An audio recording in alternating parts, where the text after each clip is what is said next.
Here's the point that I'm trying to say, that if we're going to live that cycle of evangelism, we need to be willing to go outside of that circle and befriend people in the world. We need to make friends with people in the world. We need to talk with people. Many of us are in the workplace. Many of us, perhaps, if you're retired, you probably, I don't know how big your circle is of people that you know that are not in the circle, but you're befriending them. And we have some amazing programs coming up, like this program with Voice of Prophecy, MindFit. We just signed up for that, and that is all about mental health. And we're going to have clinical psychologists and professionals going to be talking on for that series. And this is an opportunity to invite friends, and we're going to have special invitation cards about that so that you can invite them to come and join us and be part of that. And at least we have them be blessed by this about the mental health. So when we talk about being friends, I have to tell you that I'm starting to go outside the circle as a pastor, but not necessarily as a pastor, but as just a person. And one of the things I did, I joined a fitness club, and I joined the courthouse, and I go 3 times a week to play pickleball. And there's this community, this community of individual retirees that go there, and they're avid pickleball players.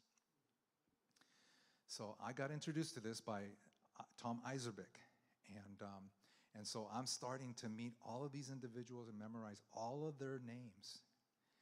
And a few of them already know that I'm a pastor. But we're still friends. We're talking in between games. We sit down and chat.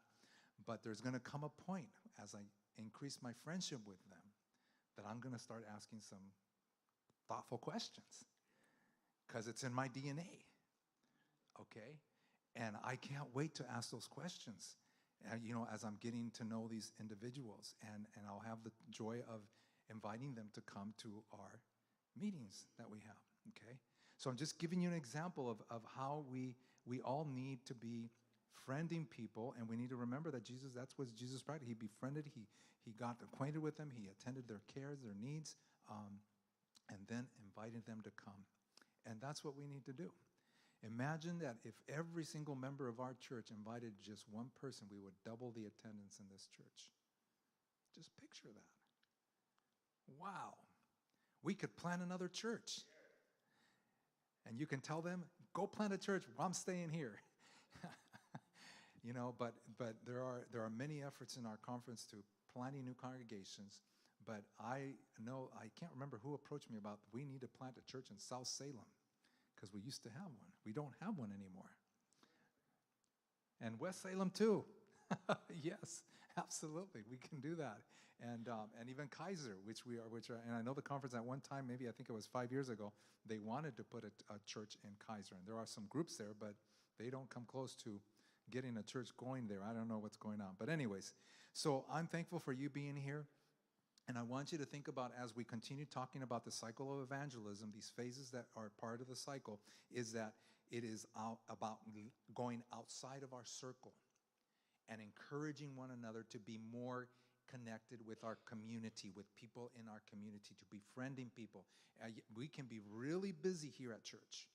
And I'm excited about this, because we have, today's a busy Sabbath. Do you agree with me? If you're staying here for today, and then tonight the banquet, and you just finished eating, get ready, because you're going to eat again at 6 o'clock. Okay? If you signed up for the banquet, a lot of things, activities, and we're going to have more activities as we continue on, because I feel like we're starting to wake up after the pandemic, and we're starting to fill up our schedule. And every year we are going to live the cycle of evangelism. This is not just for this year, folks. It is for years to come, and we're going to follow that, and we're going to perfect that cycle to perfection until we know what's coming next, and we're excited and we can't wait. So every program that we have in this church should be about reaching people for the community, right?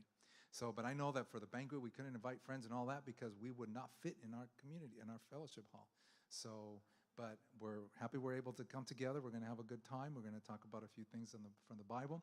But we want to understand and remember that it is about going out of our circle of Adventism, if I can put it, our Adventist cocoon, and fly out to making friends for Jesus, okay?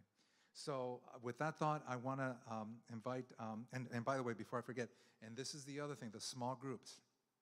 And I mentioned earlier that this is just, we put everybody's names there. Not everybody's names on here, but we are going to, this is going to evolve into what actual groups we're going to actually have, because not everybody on these groups is going to want to be part of a group. And we do have some members in our congregation that don't want to be part of a small group. They're not used to that, okay?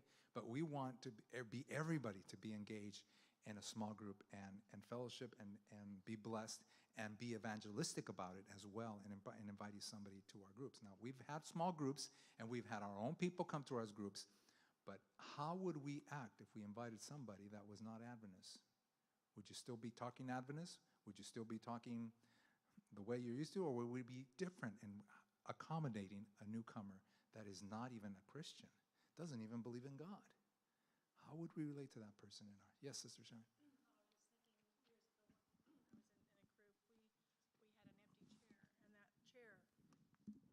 And that chair was to be filled by somebody else, and we did it.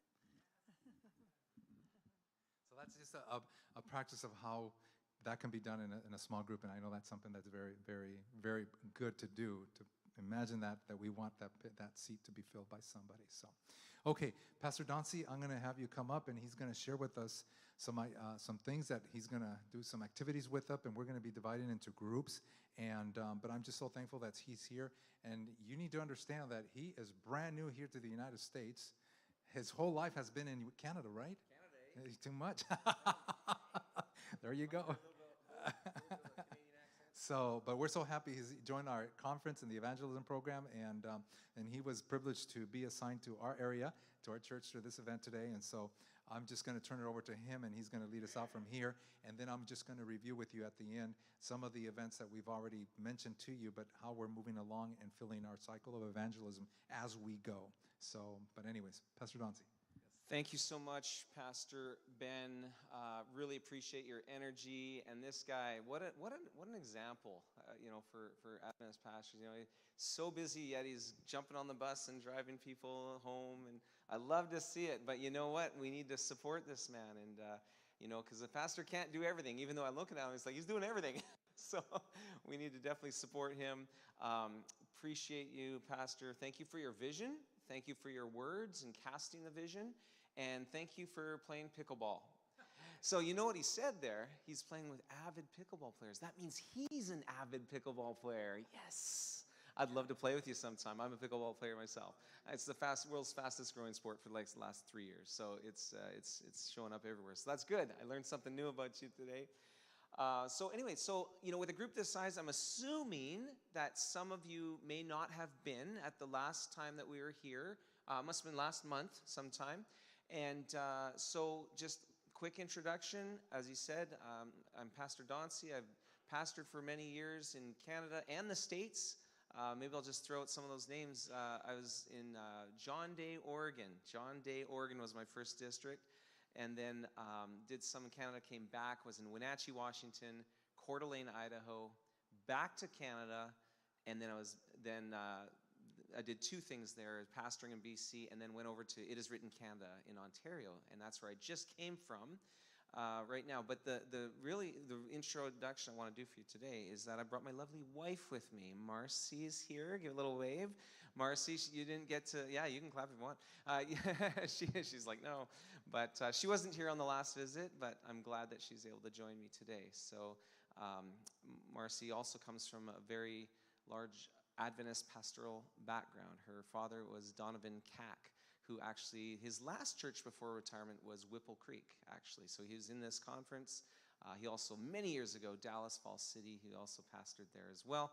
And her brothers came from Union College, and they were pastors in Alaska and South Dakota. So anyway, lots of connections in America, even though we're quasi from Canada. We're happy to be here in Portland. We're at the conference office now, so we're in the Portland area. Love it. And it finally stopped raining. Atmospheric river went by and the ice storm, and here we are with sunshine. So it can happen. So I'm thankful to see that. But anyway, so I also, for some of you that don't know, I pastored at a church in British Columbia for 10 years called, it was first Aldergrove Seventh-day Adventist Church, and then we built a new facility called it Church in the Valley. And at that church, we were very engaged in our community. It started, that's why I'm doing this job, actually, because of my experience there. They started to really ramp things up in 1998. They said, let's start making a difference in our community. And so they've been doing this for over 25 years. And when you get your community engaged in, when you get your church engaged in the community, things happen. Your reputation changes, and people are looking at you as if you're not so strange anymore. Because, go to church on Saturday, that's different than a lot of the world, right? And so they think we've already got something against us. So if we can get out there and show them that we're not only normal, but we do things that are outrageously generous and help people in need in our communities, you'd be amazed at how you can change your reputation in your community. And so I've seen it, I've lived it, we did this, and after the many years and many projects, we did different things in the community, and as the years went on, we changed those things. Change is okay. I'm just going to say it. Change is okay. And sometimes it's hard for us, but we do need to change and adapt with the times, and not the message, but maybe tweak our methods a little bit. And I can just see something happening in the Seventh-day Adventist Church. We're tweaking our methods a little bit, and we're starting to engage our communities. And that's what I think we need to do, because it'll work. The Evangelive cycle will work better if we have friendships and relationships that we can actually invite to perhaps a reaping event, like an evangelistic crusade, right? Or, a message that Pastor Rob will be doing here.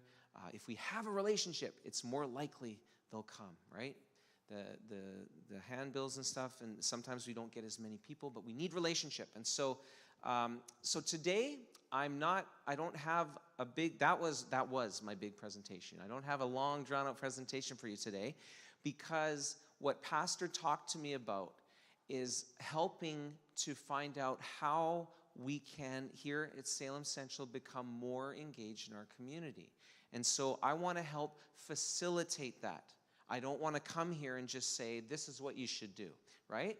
Because every community is different around every Adventist church in Oregon and Washington, right? And so we need to figure it out. What's the best way we can reach our community? So as I look out here into all your faces, what I see is a lot of ideas. I see a lot of ideas here in this room. And I want to help you. I'm here to help you dream about how we can really engage in community. So it does take time to change your reputation in community. Like I said, I've seen it. But you know what? It can happen. It can happen anywhere. And so I'm so glad that you have an interest in doing that very thing, in changing, if not reputation, just getting, even if you have a positive one, getting even a more positive one. One of the things that was great up there in Canada is I developed a great relationship with the media, with the community newspaper, right? There's enough bad news out there, right? There's enough bad news. And so when we would do something positive in the community, I would just call up Roxanne and say, hey, we're gonna change the single mom's oil again, for free, and we're gonna, and she would send a reporter, and it would be in the paper, and we're gonna do this and this, and you know what? When people are reading what's going on and the Seventh-day Adventist Church and then these things can happen. So we start doing good things. We start getting the word out there. Perhaps some people start writing articles on it, and it's amazing what can happen to this church and the community around it. So what I want to do here today is I want you to, I like this beautiful sanctuary, and I like what we've done here, but might be a little bit difficult, but what we want to do is we want to segregate into little groups of 5 or 6, okay? Because I want ideas to happen. And what we'll do is I'm going to put a question up on the screen, and then I'm going to bring around some pads of paper and some pens, and maybe one of the people in the group could be like a scribe and could write down some of your answers, and then we can share, okay? And so I've got a few directive questions, and so let's do that at a time. Look around, see what you do. Maybe some of you don't mind, turning around, looking over the pew. I don't know how else to do this, Pastor. But if you can try to group yourselves out, and we can just split a little bit, maybe in the middle, and come this way. Or if you have a friend up here, come join them up here. You want to move over to the side here, or even the center here, just as a group, 4 or 5 people in a group, and just go ahead and organize yourselves right now at this time, okay? And just kind of go to 4 to 5 people in each group. So just move to the side so we know that you have a group and that you have formed one. Perfect. 4 to 6 people, doesn't matter. Just a small group, because we're going to come up with some amazing ideas here this afternoon.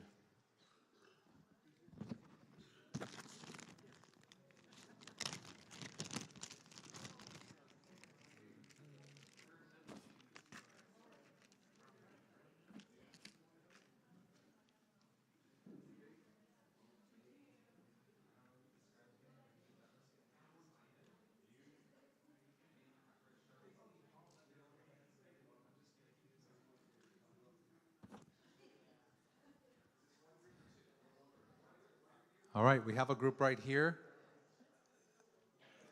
You guys are all there? Okay. Jimmy, what if you join this group back here? You want that one? Okay. All right. Okay, so we have you 4 here. Right there. Okay.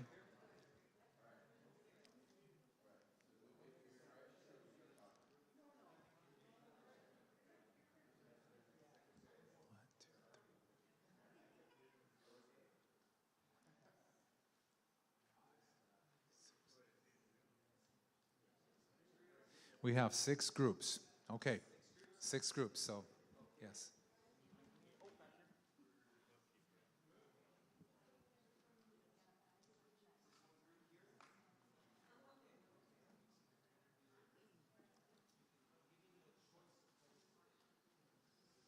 Oh, so you guys are becoming one then.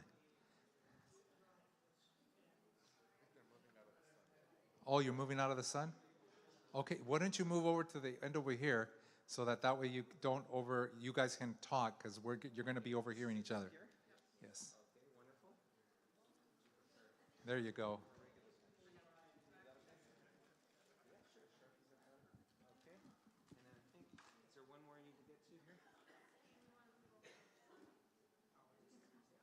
You guys can sit down a little bit. Yeah, because the sun's right there, yeah. I'll take my stuff. Yes. Do you want to pass us the clipboard? Not yet. The clipboard yet? Not yet. Do you want me to pass out the clipboards? Or not yet? Or wait? Sure, yeah. So Tracy doesn't have to use her Bible. We do have some clipboards that Pastor's going to bring around to you.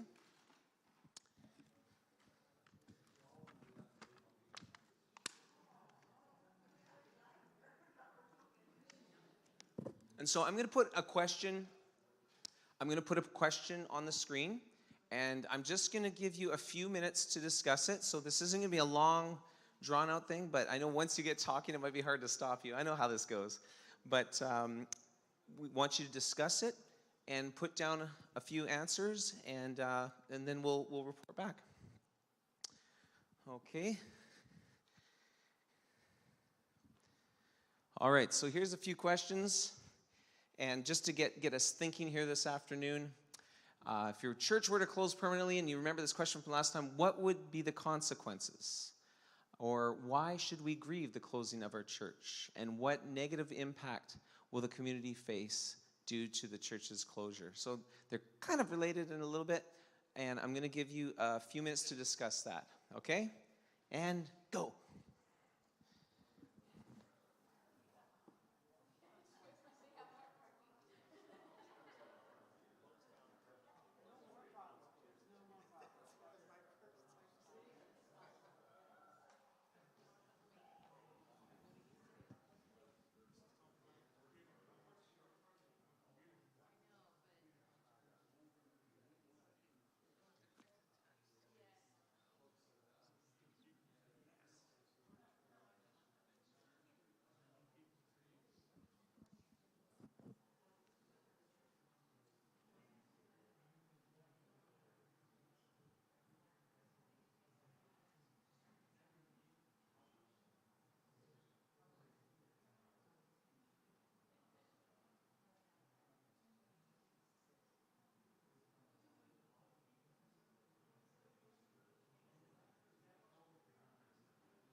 Let's take a couple more minutes and we'll come back.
Okay, if we could wrap it up a little bit, and Lee here is going to help us out with some microphones, and if we could just do kind of a brief, just briefly, I'll grab this for you. Brief little summary of what your group came up with, that would be just fine, because we've got several groups here today. Okay, yeah, you're welcome. Let's start. Are you ready? Okay, we're going to just come over to group 6 here, group 1. We said that outreaches would not be supported, like Safe Sleep and Inside Out. And I guess we do some work with arches, and so those kinds of things. We wouldn't have a gathering place for us, for one thing. And the Pathfinders, they do a lot of things going out into the community. That would stop. And we've been trying really hard with our social activities to have people come that that are new. And tonight we're going to have a bunch. So. Awesome. And the community services also would close down. Community services would be closed down. Very sad indeed. Are you guys ready back here? Yes. Yeah, pretty much mirrored those. Okay. Losing a place of fellowship would be the internal consequence. We also agreed with Community Service Center, Pathfinders, Safe Sleep. The other 2 or 3 prison ministries would be impacted, as would the school, Livingston. The support that our church provides to the school is pretty substantial. Yes. And then the last one would be just the evangelism events that we do. Very good. Very good. So lots of things that would be missed here in the community. And of course they're going to have the same answers, but there might be some that some haven't said. So this is how we get as many answers as possible. We have a group up here, and then we'll head back. Well, interestingly enough, we had pretty much the same answers. And there's two of us that are fairly new. Ray's 4 months in, and I'm about a year in, so you're getting a couple of new perspectives. That's from great. This.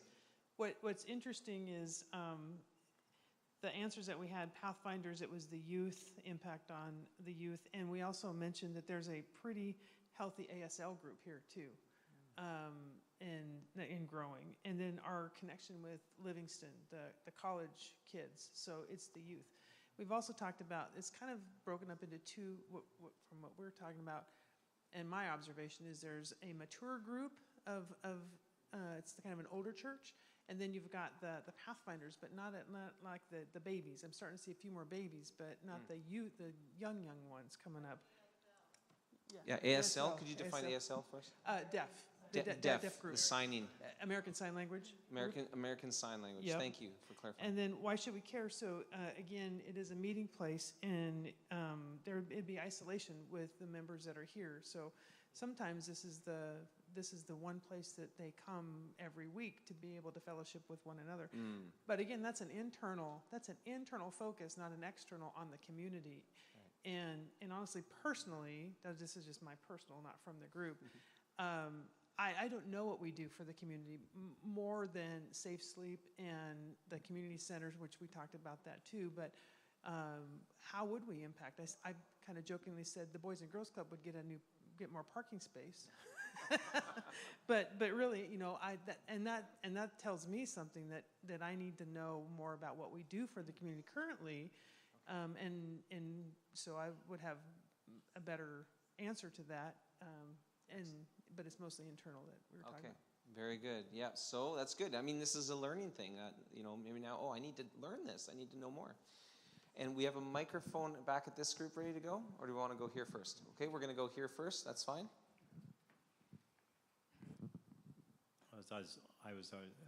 Most of ours were kind of a mirror image of everyone else's. The neighborhood neighbors would miss us. And number two, the fellowship, just lack of community service in our neighborhood.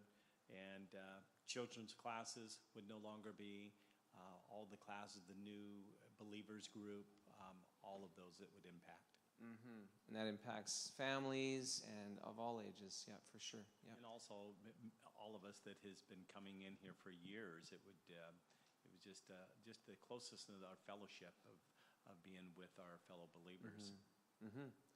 Because really, how many opportunities in our society nowadays do we have to fellowship with other people, right? Nowadays, what do? We go to work and we come home and we have our home life, and there just isn't much of that community interaction like there used to be back many years ago. And so church is one way to do that. Okay, before we go back there, we have another comment here. Yeah, here, use this. It's the kind of the multi-generational fellowship too that is super important for the kids, for the middle age, and that's what your comment brought. And I want to reiterate that because I'm watching my 3-year-old grandson. So I'm now interested in from the babies on up. And if you've got an older church, you need to have that generational continuity. And again, we talk about Adventists that are generation upon generation, right? But we're trying to reach the world. So how are we different? How are we different? How are we different than the other churches? All right. Thank you for that. No VBS. Oh, VBS. Yeah. Yeah, we had a big one last year. Awesome. One of the things that just sparked a comment from myself is that a church is like a life cycle. You realize that, right? So if you're not bringing up the children and the younger people, the church will die. 80 years. A church will last 80 years because of that right there. So if you want the church to thrive, we need to be focusing on the children, the youth, the young adults, right? Otherwise, the church will eventually die. Sad to say. Okay, we're now going to head to this group here. Yeah, so a lot of recurring themes here. So the expanded parking lot for sure for our group next door. And then the Community Services Center, which has impacted many, would be missed. Prison ministry was mentioned as being missed as well. As far as the grieving, there was sadness regarding the lack of outreach, the absence of outreach. The fellowship, so the body of believers would essentially be scattered. There'd be a lack of fellowship, a lack of unity. One of us felt, and I have to agree with this, a landmark would be definitely changed forever, because I think most people know, a lot of people, at least the closer to the church, know where we're at, and they kind of use it on this Main Street, Summer Street here. And Livingston, that was mentioned before. And I just mentioned to the group, and just, I think last several years we've been intentional about our professional seminars, and I think I would like to believe people would notice, like, oh wow, no mailer this year on the prophetic seminars, and especially given the signs of the times, I think a lot of people would be stirred to wonder what that means or what happened. Thank you very much. Thank you for all your answers and your comments. And I think we're down to our last group. Go ahead. Yeah, well, we talked about a lot of the same things, but my mind went immediately to freeconferencecall.com, because you can get a whole bunch of members. Almost all the church can be on there together and talk together at least. But it would affect the children, and you wouldn't have face-to-face connection, lose members, and loss of connection with members. And I just, my mind is different, I guess, because I was thinking more of how will we stay connected. And I was thinking, well, I know I can call them. You can have them come to your house. Those are the things that my mind went to. So. Yeah, you know, it's as I listen to you, doesn't it really give you a sense of sadness, you know, or just the importance of what we're doing here, and just how crucial this place really is. Are you sensing that? That's what I'm getting. Tracy, do you have another one? Or I just had a comment, and maybe it's a rhetorical question, but again, as a new Adventist, we know these things are coming. We know there's going to be a time when the church is scattered. And we're looking at trying to bring people into a building, which I understand. And so maybe I have a different perspective too about how do we stay connected and bring others into the body of Christ if and when that time comes, because we know the times that we're in. We know the political agenda that's on the horizon. We know all those things that Revelation tells us, and we get back to the true message. And that's where I'm at, because I came from evangelistic churches. And I'm looking at the truth and the message. That's what brought me here. It wasn't being a friend to somebody. I didn't have any friends when I came to this church. I came to the church because of the truth, and that's what matters to me. And so as we get into this time, and from the data that you had presented on that Friday night, people want to know the truth. They want, you know, more more traditional sermons. They want content in their messaging. Those are all the things that are in the top level of what you guys had surveyed. So, you know, I left a whole bunch of friends to come here, and that's what you know. I don't know what the community is, and I can't speak for others' experience, only myself. But there's going to be a time when we're persecuted. You don't lead with that message when you're evangelizing, right? Hey, come follow Jesus. You're going to get persecuted, right?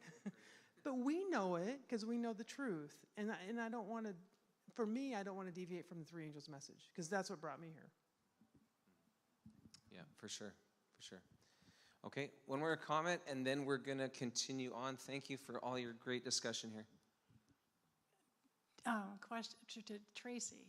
Tracy, but if we look at it this way, is that by opening ourselves up to the community, befriending the community, we're going to be sharing the truth with them, and then they'll be here.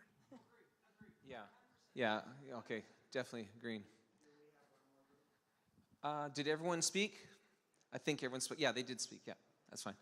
Okay, here's your next question. I'm going to give you a few minutes.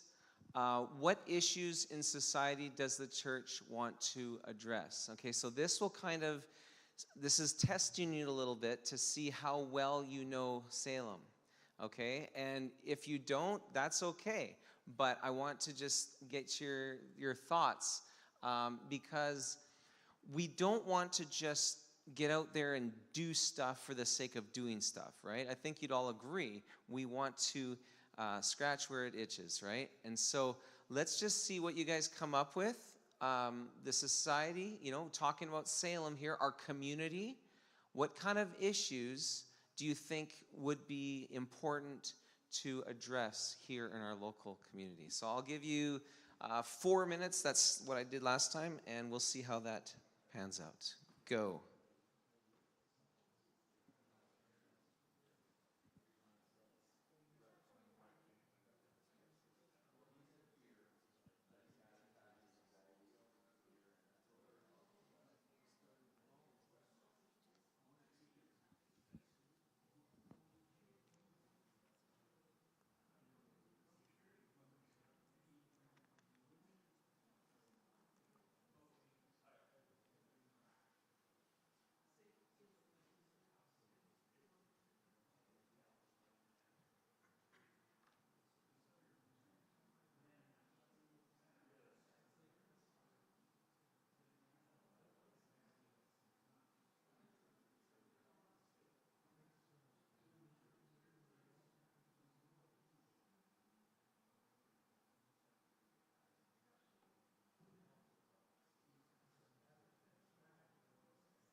I think a couple groups might be finished. I'm going to give you 1 more minute.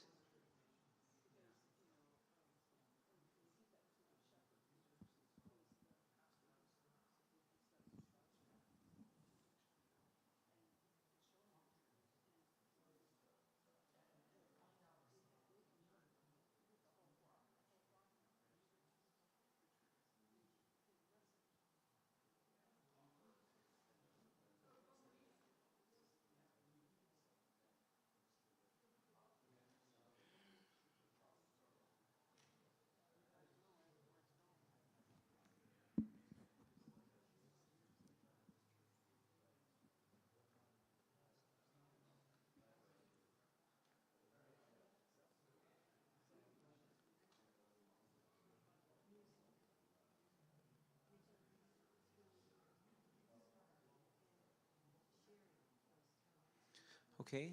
Is there any groups that need a little bit more time, or should we call it? A little bit of discussion here? Now I messed it all up, right? Are you good, though? Do you need more time? No? More time? You're good? Okay. This is just this one last group wrapping up here. You guys ready? Okay. Very good. All right. Let's just, we're going to start over here. Thank you, Lee, for giving direction on that. So what issues in society does the church want to address? What do you think are the issues here in Salem? Let's head over here. We have homelessness. Actually, you know what? I forgot one thing. I don't have probably the best writing. I'm wondering, should I call on? Is there any retired school teachers here, educators? Is there someone that could maybe write these things on the board? Who would like to volunteer to do that? Because you probably don't want to see my chicken scratch. Or you can volunteer someone sitting next to you. Who would like to? Tracy, how do you feel about that? Oh, Gary's making his way. Gary, you good for that? Thank you so much. Thank you. Yes, this is why we have a good head elder to lead by example. I love it. I love it. Okay, so going back to it. So you said homelessness? Homelessness, yes. Loneliness. Okay. Homelessness. Yeah, and you have to, it's really tricky because it's not very solid surface. So what I've asked Gary to do is no easy thing. Homelessness, and he's left-handed too, which makes it hard because you don't want ink all over your hand. And then it was loneliness. Now you got some support behind you. Okay, what else? Hopelessness. Hopelessness. Well, if we all do this, there might be a lot of information on this board. So Hungry. hunger. Actual hunger. Food insecurity is another way to say that. Hunger. Prejudice. Prejudiced people. Health issues. Okay. Health issues. And the church wants to address these by praying and asking God where he wants me today. Okay, so that's the solution. That's one of your solutions. Well, it says, what issues does the church want to address? So one of the issues would be to how we address those would be through prayer. Okay. Gotcha. Okay, next one. Who's our next one, Lee? Which group? I got one back here. Is someone got a microphone? Okay, right back here. Whoever's got the mic. There we go. Okay. Well, one thing we came to agreement on was that until we get out in the community, we're not really going to know fully the extent of the need, was That's right. one thought. Yeah. But definitely an ever-increasing fear in the community. I mean, in the world at large, fear of the unknown. So ties into mental health, tackling anxiety and mental health issues, obviously, is rampant. Mental health issues. That could be even a separate one, but that's the other one. What do we say? Oh, safety concerns. In the community at large, I guess in Southeast Salem, there's some gangs and kind of shooting, things like that. I think that was really bad during 21 or 22. Like there was a lot of shootings that in Salem we weren't as familiar with, but it was pretty bad. Parenting in a digital era. These kids are coming up and they're just getting hardwired into electronics. And I don't think we talked about it at the group level, but I had like marriage and finances. Yeah, I would. Oh, the pen's not working. Okay, so finances leads to hardship in marriage was one I had thought of, but we didn't really talk about. So. Yeah. Oh, yeah, that eraser. Sorry. This is the problem right here. We had to clean the board, so use this one here. Okay. We had to clean the board, and it put a surface there, and so that's what's happening here. So maybe you might get away with over here if it's still dry. Thanks for noticing that. It was we should have taken that one away. So, yeah, okay, so what we got, we'll have to go back a little bit here. Okay. We've got mental health issues, finances. I had parenting in a digital era. Like, how do we deal with these, get the kids off the electronic addiction? Because I think that they're missing out on so much stuff. Okay. And how do we, deal with the consequence of these kids that are just defiant? And so parenting skills. Did you say what was the other one I said? I think marriage? Yeah. Did you say that? Marriage and finances. Marriage. Because marriage. Yeah. Poor finances and we got finances up hardships can lead to marriage difficulty. 100%. Okay. Here, who wants? Yeah, Andre. I think one issue that society faces is a delay in development. You know, our youth are developing much later in life. If the church could provide skills, you know, teaching skills to young people, helping them to grow up and to mature at an earlier age. Okay, skills, okay. So mentoring, I guess? Mentoring or provide mentoring or classes. Okay, very good. Thank you so much. Lee, who's next? This group here? Okay. We had similar, we had engagement in the youth, safe place for the youth, same thing, talked about incident that somebody had witnessed where there was violence on the street with young adolescents. So advertising a place that this is a safe place to come. We talked about health, reaching the community through health message, because we have a strong health message. And there's, you know, if you have a good diet and we're adhering to the health message, it affects your mental health, it affects your physical health and everything else. And another big one is we're right in the middle of the state capitol.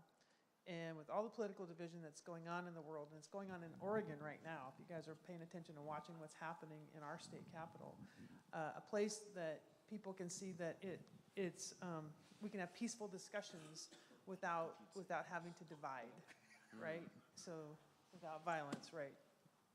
Okay. And reaching businesses, like reaching other places to know that we're here. And then the one that I had, and you guys will hear me, I'll just get on a soapbox about this because I think this one is super important. Again, as a new convert coming out of other churches, I think you get the shepherd, you get the sheep.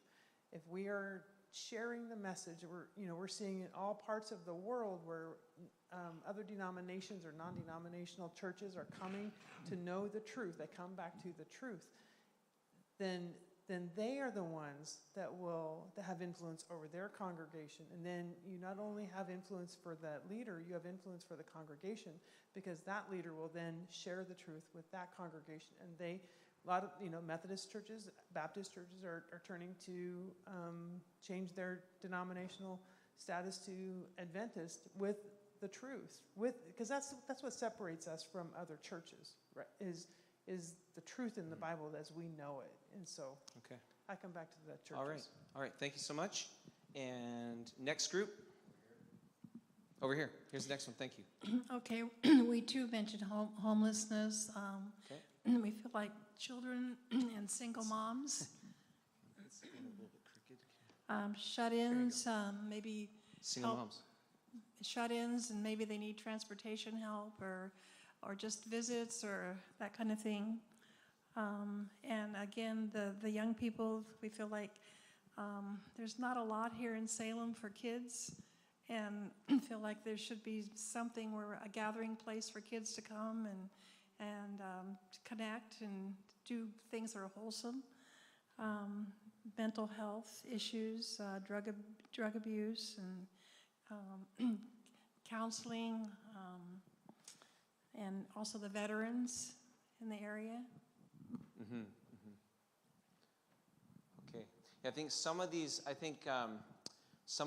you guys are kind of going a little bit into the next question I have there.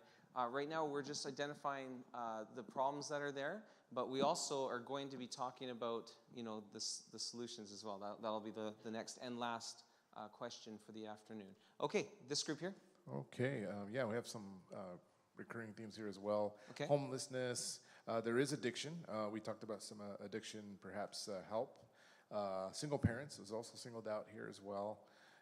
Financial worries. I know Pastor's been heading up the Dave Ramsey Financial Wellness, which I think would, if we get the word out, that would be definitely of interest to the community. Health concerns, so we were sensitive to that being brought up in the conferences, your earlier visit, Pastor, the information from the local just community being concerned about health after COVID especially should be right up our alley. And then, hopelessness having to do with the future.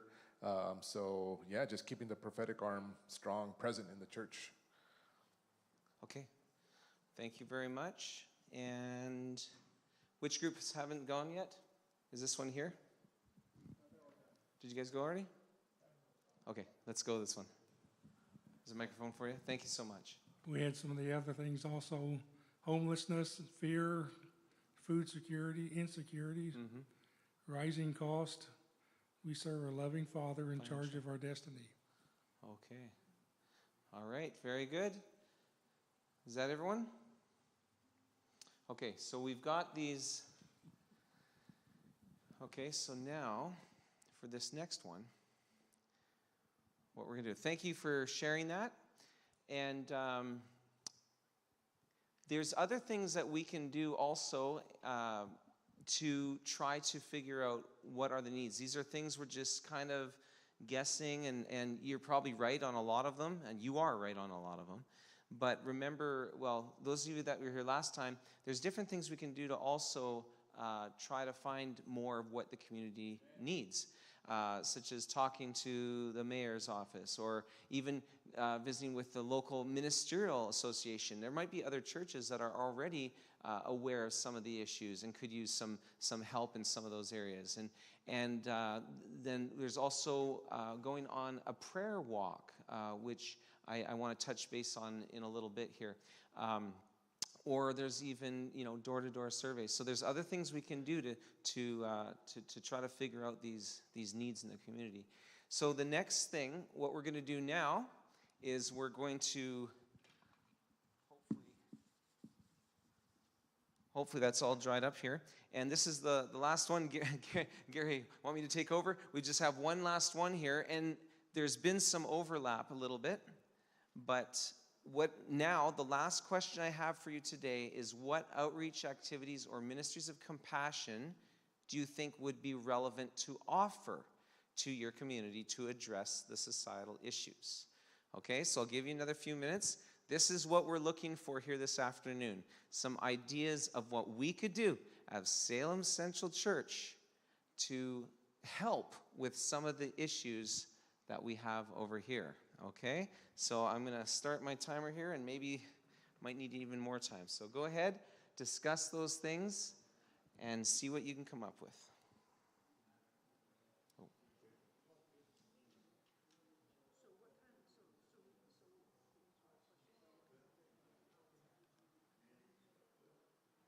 Sorry.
Just going to give one more minute.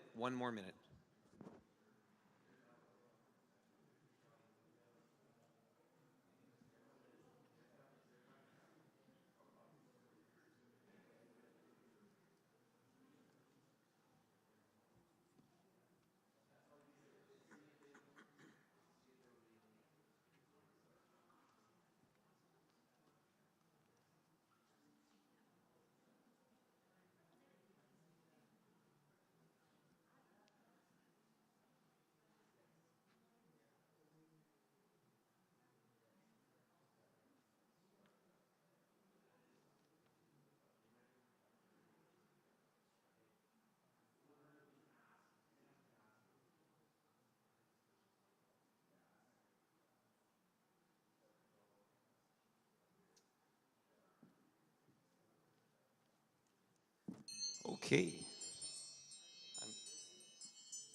I actually meant to cancel that, but it got your attention.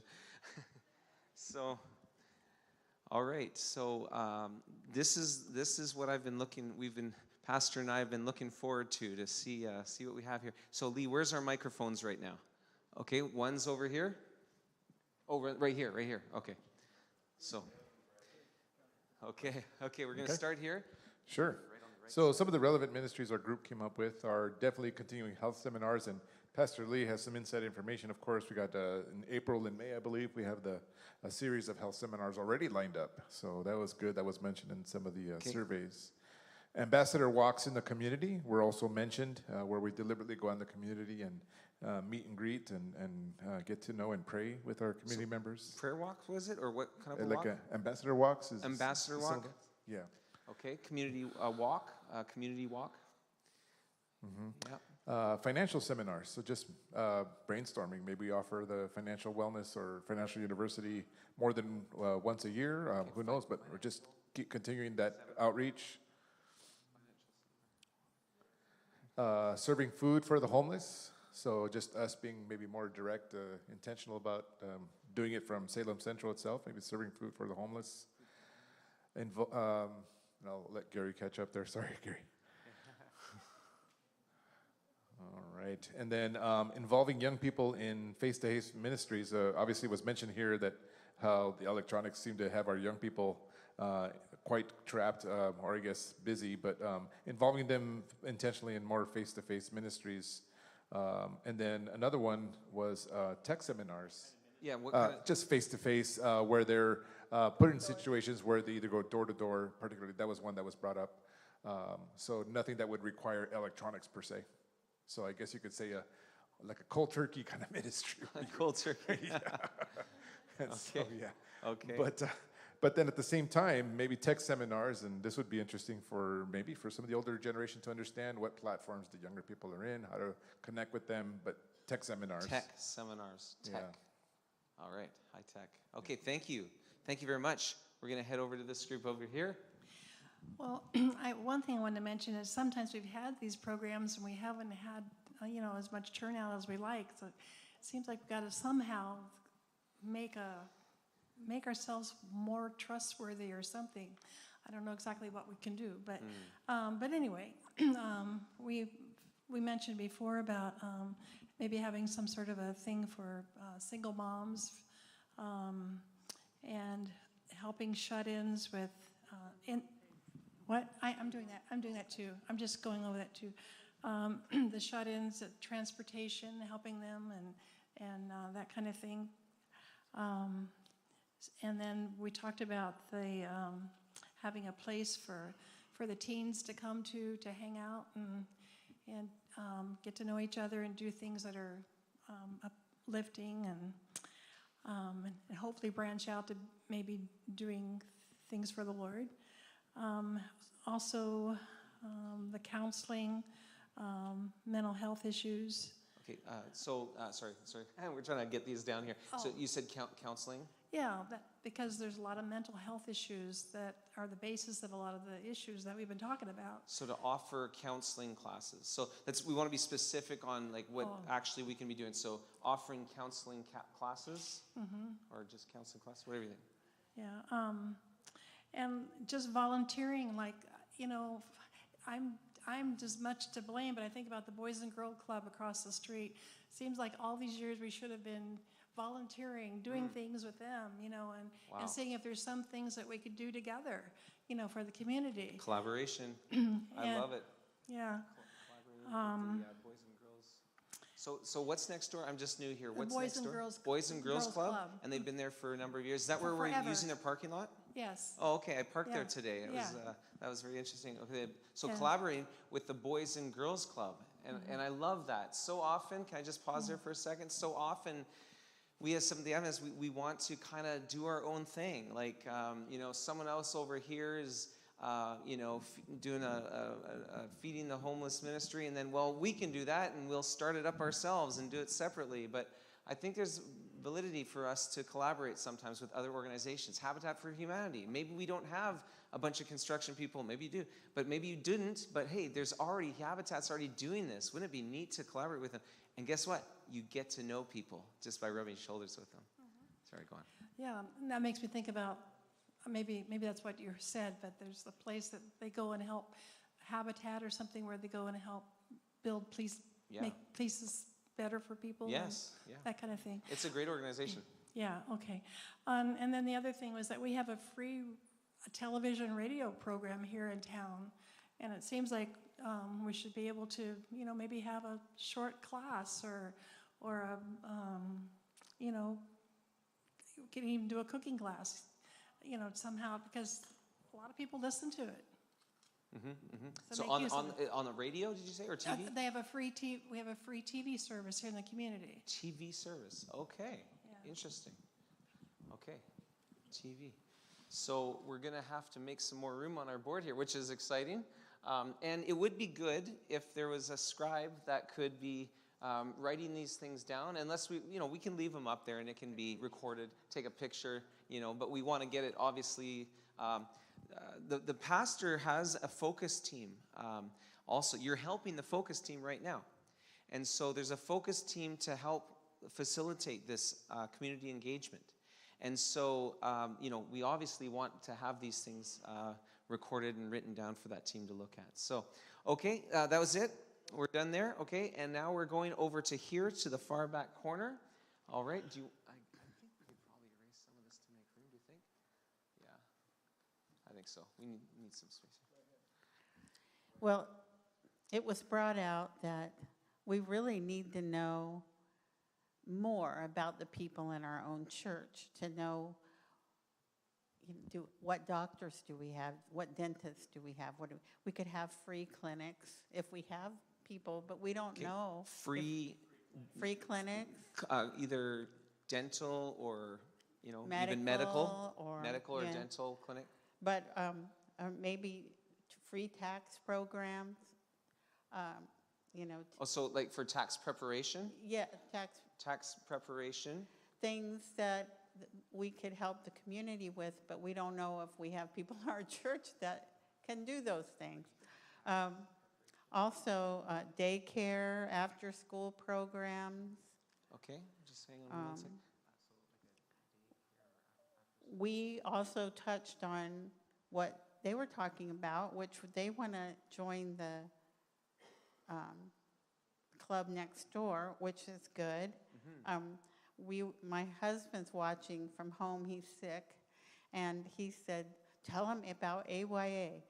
That's how we met each other, and we had a pastor who was assigned to a youth group, which we could have for the youth here, and we all took CPR classes. The guys were trained in chainsaws because this was in Florida and we had a lot of hurricanes, need to cut down trees. But we all went and helped the elderly clean their houses. A lot of elderly churches needed help painting their churches, things like that, that the youth can, like they were saying, help the community by being taught these things. Okay, skills testing, yeah, skills. Okay, good, that's there. Oh, we have a question or comment? AYA, do you know what that stands for? Adventist Youth in Action. We had these bread trucks that they painted red and white with Youth Emergency Service. Awesome. Okay. Wonderful. Adventist Youth in Action. Okay. All right. Are we going over here? We're going to go over here now. It's okay? Okay. We're going to elaborate on the health seminars to just incorporate kind of the kind of all this long hauler COVID autoimmune stuff that's happening and natural remedies and kind of healing yourself with nutrition. What was it? New Start, I think, was one of the programs that you were mentioning. New Start, maybe. And then in addition to that, healthy eating, maybe like a community garden. We have space in the back, but I don't know if it's big enough. But I just thought it'd be really cool to involve the community. And we have a master gardener, but he's no longer in our church, Pastor Les. But maybe he would be coming for a few seminars on how to properly start a garden and cultivate it and whatnot. Nice. Partnering with Boys and Girls Club was awesome, but to elaborate on that, they have a mentoring program where you know, if you're in finance, a banker, you can teach about banking, or if you're in computers, you can teach the kids about computers. So I just think it's an avenue that, or sports, you can get involved with the kids in activities. So. And we probably have a lot of skilled people in this church. And it's just like, hey, once a month, go over there and talk to the kids about your profession. That's great. So we just need to find out if the doors are open and collaborate, like you said. Yeah. Haircut for the homeless was a thought, and maybe like having showers and clothing, kind of something to help get a leg up for anyone. Now, just to get me up to speed, you have the community services building that's, I think, Mondays and Tuesdays. Or was it Wednesdays, maybe? Oh, sorry. Oh. It's only open on Wednesdays. Wednesdays. Okay, you know what? I think... After February 28th. Okay. So it is open one day a week, though.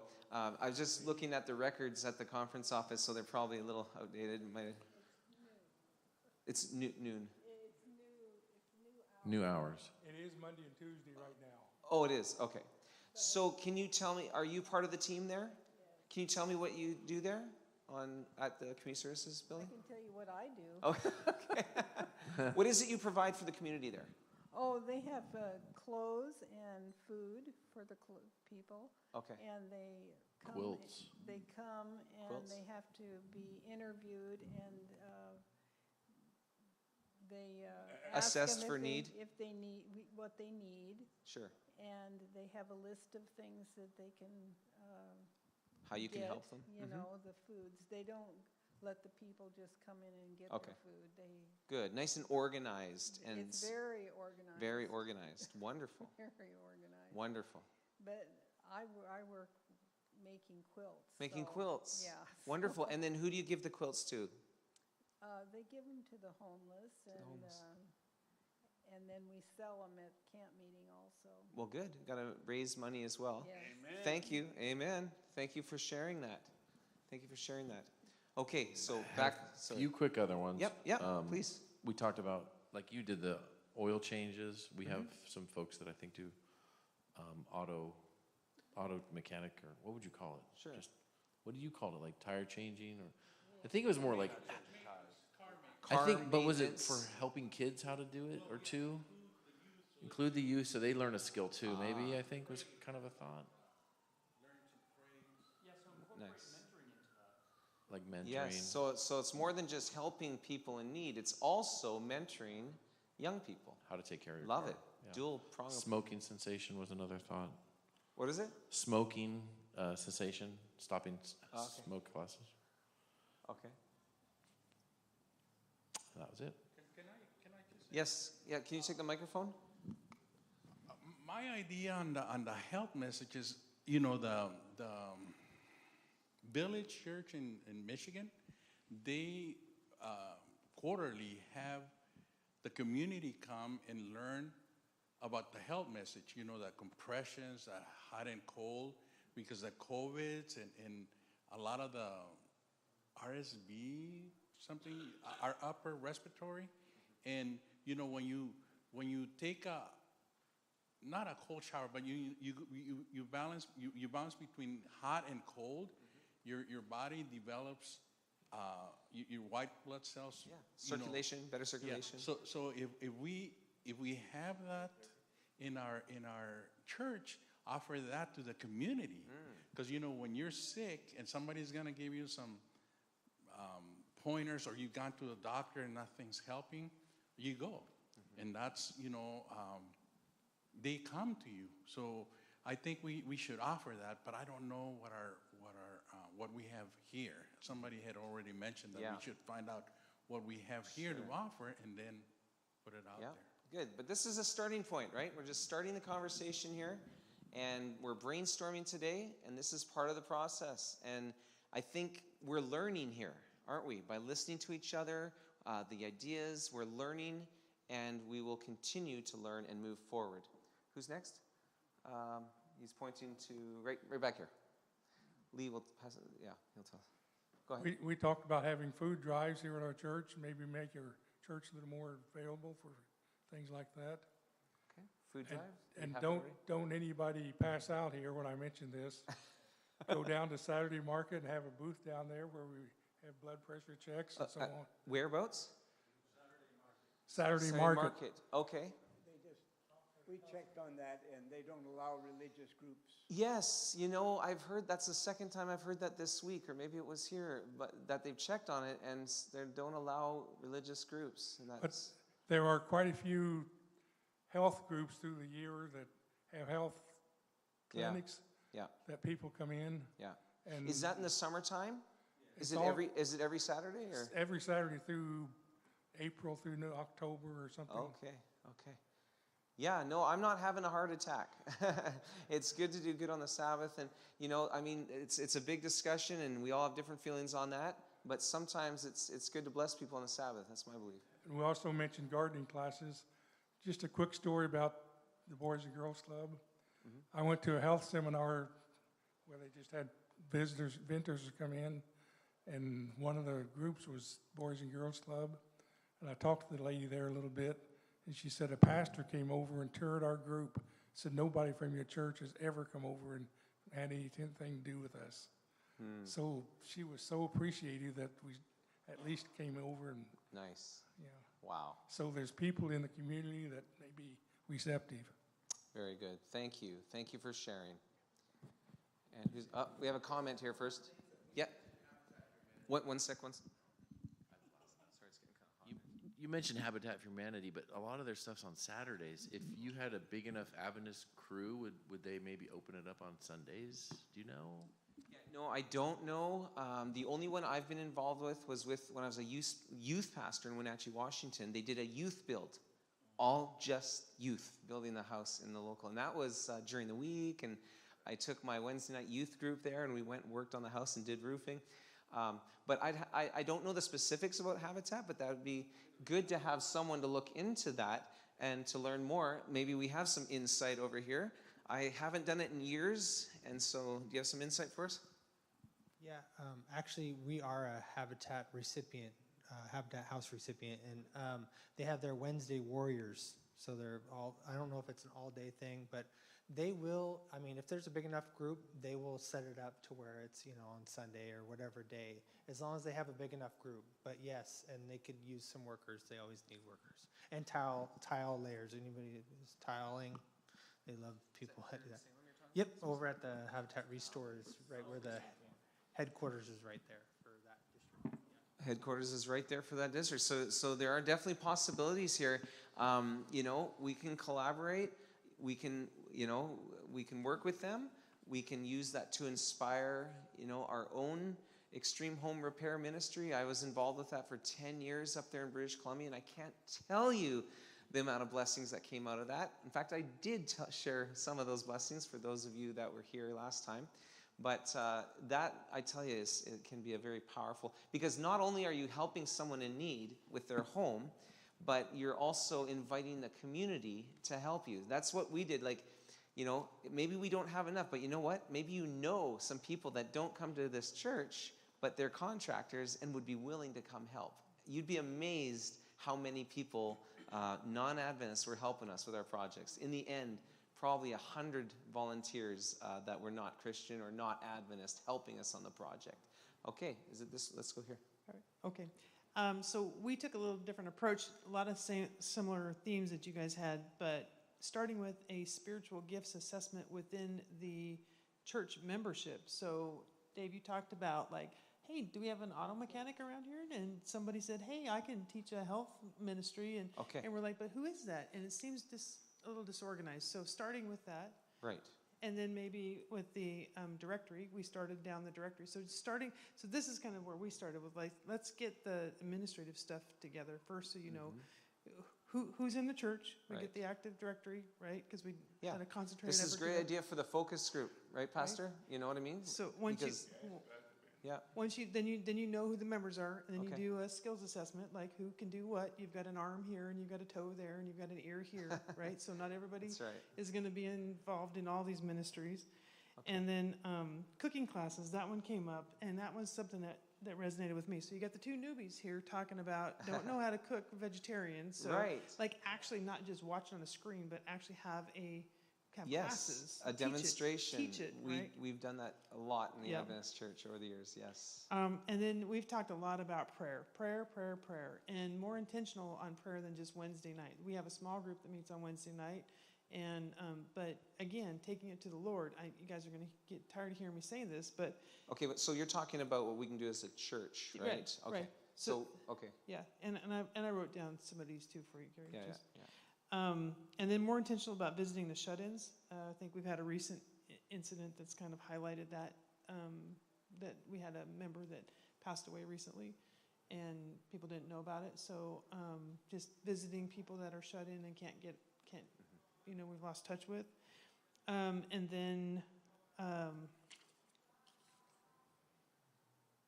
more intentional about using social media. We've been talking a lot about how to reach the youth. So we have a social media presence, but again, coming back to what are the youth using? How do you get a hold of them? How do you connect with them so that they know? People have to know that the church is here, if you're going to have programs. Okay. Thank you very much for sharing. And is there any groups? Did we get everyone? We got everyone. Okay, I'm gonna in a minute here just invite Pastor up just to wrap up a little bit. Thank you so much for your feedback. And yeah, you can come up. We're not going to erase this anytime soon. If you want to come up later after we're done and take a picture, this is good. I just wanted to remind you about the cycle of evangelism. Revitalize, that's talking about preparing us personally. That's the first step. Then the next one is fertilize, and that's what we're talking about today. Blessing others, no strings attached, just getting out in the community and blessing others. And then after that, the third one is sow, which is building the friendships, right? Once you get out there, you can get to know people and start building friendships. The next one is grow. And then it's nurturing those connections, nurturing that spirituality. And then at that point, it might be quite easy for you to invite them to a reaping seminar, such as you're going to have here. And then, of course, we don't want to forget number 6, which is keep, which is establishing the believers and discipleship and keeping them and training them, right? So revitalize, fertilize, sow, grow, reap, and keep. So that's just a little reminder for you.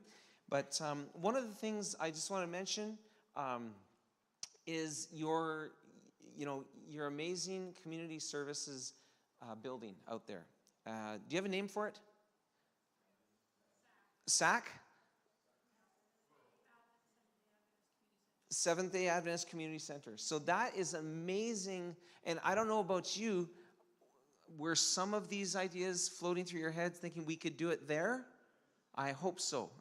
It wasn't really brought out, but I'm just new here, and I'm just saying, wow, I think that community center is being underutilized. I think you could really use that place to bless a lot of people. What a blessing. I mean, we drove into this town, and I saw it, like good exposure, and that is absolutely wonderful. So anyway, this is a conversation that we've gotten started, and happy to keep helping and facilitating in whatever way. Well, Pastor, come on up here and share a little bit more with us. And I hope this has helped you and your focus committee a little bit. Were you going to use those? Because of time. Okay. But later. I want to let you look at that with your focus group. Okay, we'll do that. Okay, sounds good. Okay, well, thank you for this input, because we are definitely going to talk about this at the our focus group. And if any of you want to join that focus group and be part of that, please send me a text, and we would love to have you in there. The ones that are in that right now so far is Pastor Lee, myself, the head elder, Robert Estrada, and there was a few others, I can't remember who, but if you want to be part of that, please let me know, and we will get to bring you to be part of that. So one of the things that what I want to know, what do you think is the objective of small groups that we're doing right now? What's the purpose of small groups? Connection. What else? Growth. Okay. What else? Outreach. Okay. Absolutely. It's actually, outreach should be one of the main reasons, because we already should know one another, right? But sometimes we even struggle to get together ourselves as a family in a group. And challenging is that getting, I just put those names down by regions, and I'm just going to see how many glue together and how many don't. Because the reality is that sometimes we just don't click with some people. Sad to say, in our congregation. Okay, but I hope that everybody, my prayer is that everybody will just say, hey, I may not be as old as you are, or I'm not as young as you are, but I'm going to learn to love you, and I'm going to get to know you, and we're going to get along, and we're going to study the Word of God, and we're going to grow together, even if we don't like each other. No, I'm not going to say that, but yes.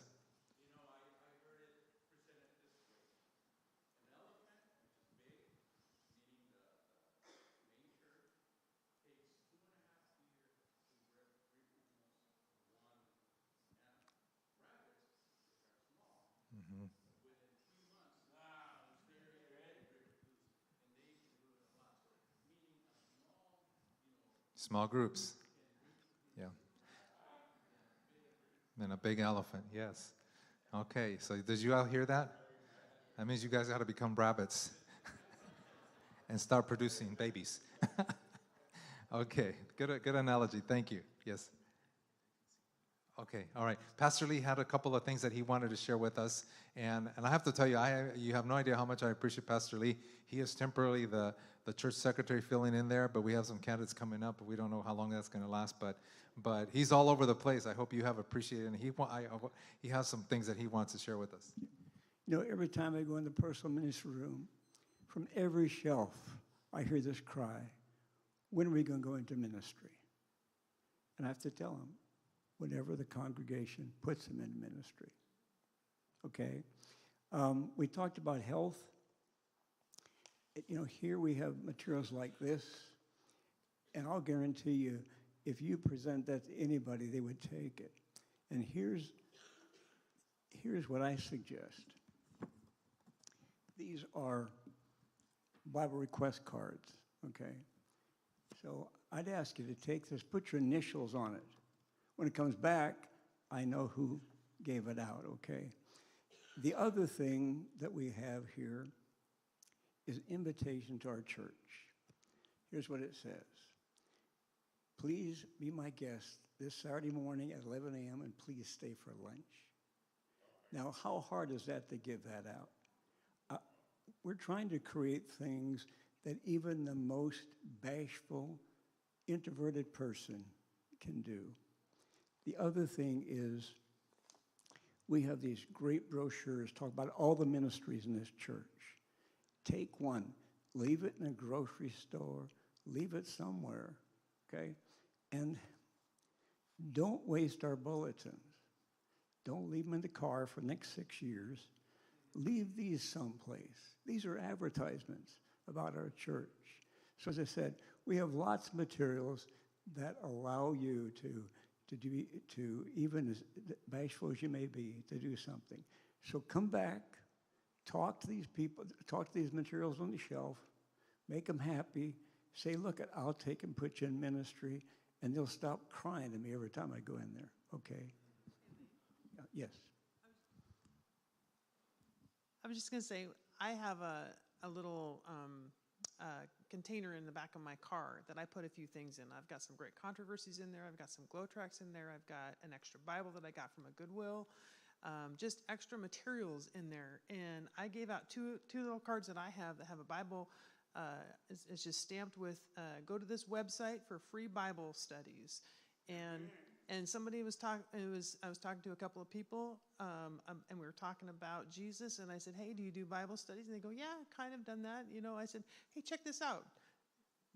Exchange names, don't know, anything else. They've got the card, they've got the material in their hand. That was it. It wasn't like hey, what are you doing for the next 10 years? Thank you. We need to get you in the evangelism department here at the church, Tracy. Okay, yes, David. Yes, we're closing here. Real quick comment. When we were doing those health talks, we had 4 different health talks, and we made a flyer, and we went around to the community. Although it wasn't like, oh, yes, we want to come. It was like I had at least 2 or 3 people say, wow, I didn't realize you guys did that. So, and thank you for doing that. So the point is we need to get out there and let them know the stuff we're going to be offering down the pipe.